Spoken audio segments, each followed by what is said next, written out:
तो hello guys, स्वागत है आपका एक नए वीडियो में। हम लोग लेके आ गए हैं मैथ का क्वेश्चन पेपर।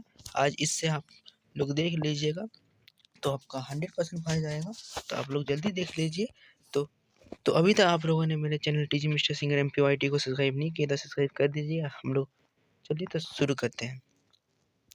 तो देखते हैं हम लोग पहला क्वेश्चन हम लोग का क्या है। तो हम लोग का पहला क्वेश्चन है पी एक्स एक्स स्क्वायर -27 के शून्य के। तो इसका आंसर हो जाएगा आपका B number.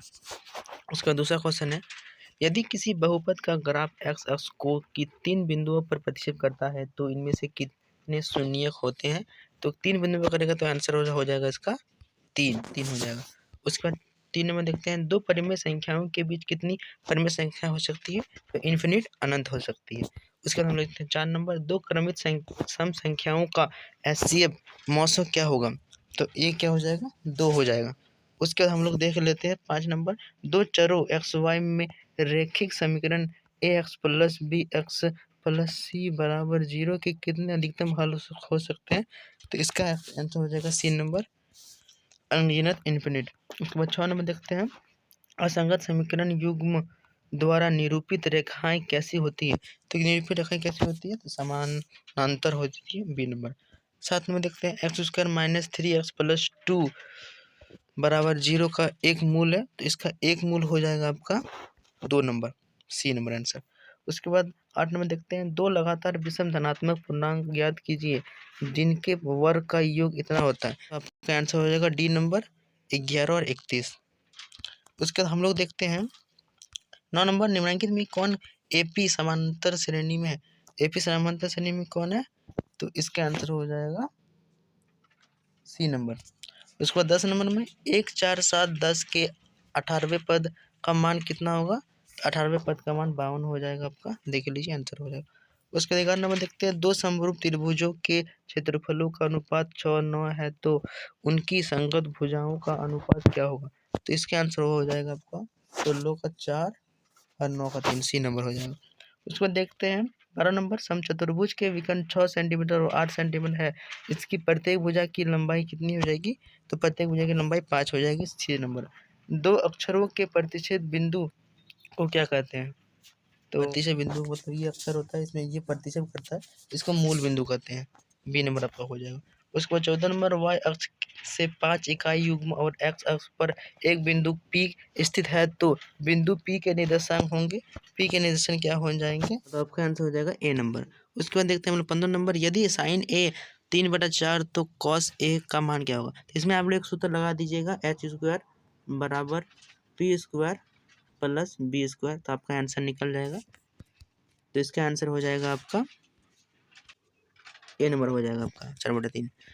16 number question tan A sec A + tan A bracket 1 - sin A बराबर होता है तो किसके बराबर होता है। तो ये आपका cos A के बराबर हो जाता है। B number answer. यदि tan A = √3 तो A का मान क्या होगा। tan कितना डिग्री का मान √3 होता है तो 60 डिग्री का मान हो जाता है। आप लोग देख लीजिएगा। उसके बाद हम लोग देखते हैं 18 नंबर जब किसी सीधे खड़े खंभों की छाया और उसकी लंबाई ऊंचाई बराबर हो तो सूर्य का उन्नयन कोण कितना हो जाएगा। तो 45 डिग्री हो जाएगा। उसके बाद हम लोग देखते हैं कि 19 नंबर अर्धवृत्त का कोण कितने डिग्री का होता है। अर्धवृत्त का कोण होता है 180 का आधा 90 डिग्री। उसके बाद हम लोग देखते हैं 20 नंबर यदि दो वृत्तों के केंद्रों के मध्य दूरी उनकी त्रिज्याओं के योग के तुल्य हो तो उनकी उभयनिष्ठ स्पर्श रेखाएं की लंबाई होगी। तो इस रेखाएं की लंबाई क्या हो जाएगी इसकी। इसका हो जाएगा सी नंबर। उसके बाद में देखते हैं 21 नंबर वृत्त के केंद्र से समदूरस्थ जीवाएं आपस में क्या हो जाती है समान। आपस में क्या हो जाती है समान हो जाती है। बी नंबर आंसर हो जाएगा आपका। उसके बाद हम लोग देखते हैं 22 नंबर दो गोले के आयतन का अनुपात 8:27 है तो उनके परिधि क्षेत्रफल क्या होगा। तो इसका आपको निकालना जैसे 8 का क्या हो जाता है हम लोग का 2 अब फिर 2 ये हो जाता है आपका। वैसे 2 दूगुना 4 4 दूगुना 8 हो जाता है। वैसे 27 का तो इसका आंसर क्या हो जाएगा 2 और 3 2 दूगुना 4 दूगुना 8 और 3 9 9 27। उसके बाद हम लोग देखते 23 नंबर किसी गोले का वक्र परिधि क्षेत्रफल 144 पाई वर्ग से मीटर है तो उसकी त्रिज्या हो जाएगी आपकी 6 सेंटीमीटर। उसके हम लोग देखते हैं 24 नंबर। एक सिक्के को उछालने पर जीत आने की प्रवृत्ति होगी। तो सिक्का में क्या होता है, जीत और पट होता है, मतलब कि 2 होता है।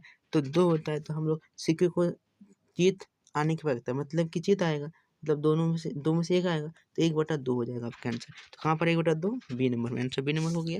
उसके बाद 25 नंबर देखते हैं, निश्चित घटना की प्रवृत्ति होती है, तो निश्चित घटना की प्रवृत्ति 1 हो जाती है। उसके बाद 26 नंबर, एक पासा को उछाला जाता है तो सम संख्या आने के समय सम संख्या कितना बार आता है, सम संख्या आपका आता है 3 बार, मतलब कि इसका आपका आंसर हो जाएगा 1/2। उसके बाद हम लोग देखते हैं 27 नंबर, यदि x + 2, 3x और 4x + 1 समानांतर श्रेणी में हो तो x का मान क्या होगा, तो x का मान क्या हो जाएगा आपका सी। उसके बाद देखते हैं 28 नंबर, यदि 6, 8, 9 x का 13 का मध्य 10 हो तो x का मान क्या होगा, तो x का मान 14 हो जाएगा। उसके बाद हम लोग देखते हैं 29 नंबर, 2, 6, 4, 5, 0, 2, 1, 3, 2 में बहुलक होना, मतलब जो ज़्यादा बार रिपीट हुआ है वो बहुलक हो जाएगा। तो इसमें ज़्यादा बार रिपीट हो गया आपका 2 नंबर, तो ये नंबर इसका आंसर हो जाएगा।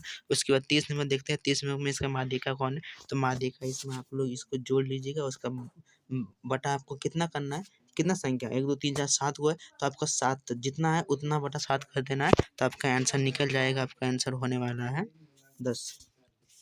तो चलिए मिलते हैं अगली वीडियो पे। अभी तक आप लोगों ने मेरे चैनल लाइक सब्सक्राइब नहीं किया, लाइक सब्सक्राइब कर दीजिएगा। हम लोग मिलते हैं अगली वीडियो पे। धन्यवाद।